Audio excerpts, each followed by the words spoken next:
Meron kang sariling bakal, mura lang ano. Kami ah. Na light ito. Ha? Light. Hindi na ako siya eh. O, di ba? Hala, paano yan? Wala siyang sariling ano.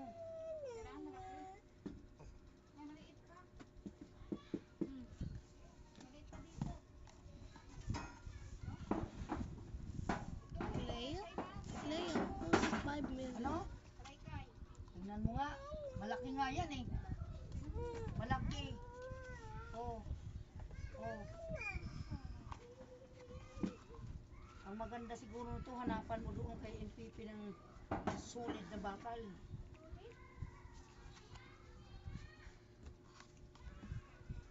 Ay, ultimo yung maliit na pang ano dyan eh.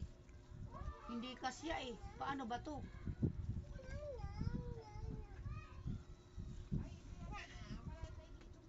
No, may pusa na.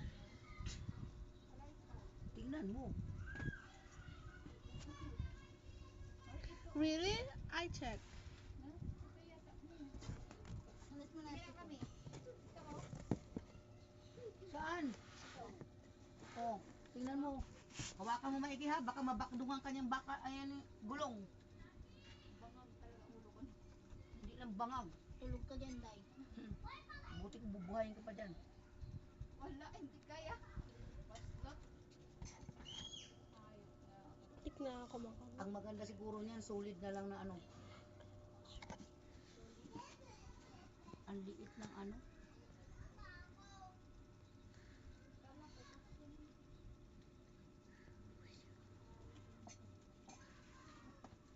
Kailangan mong nangapan.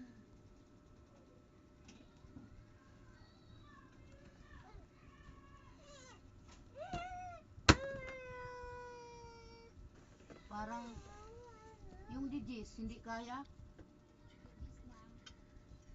Baka didusi. Hmm?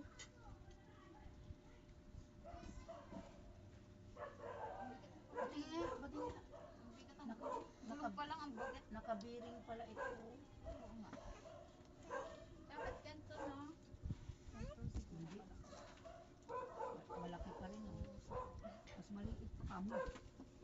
Maliit na nga yung tubo dyan, no? Ang maganda siguro nito, ano, yung digis na ano.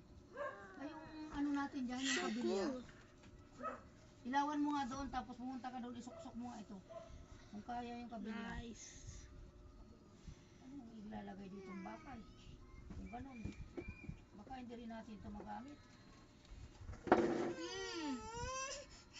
Tayo. Wala.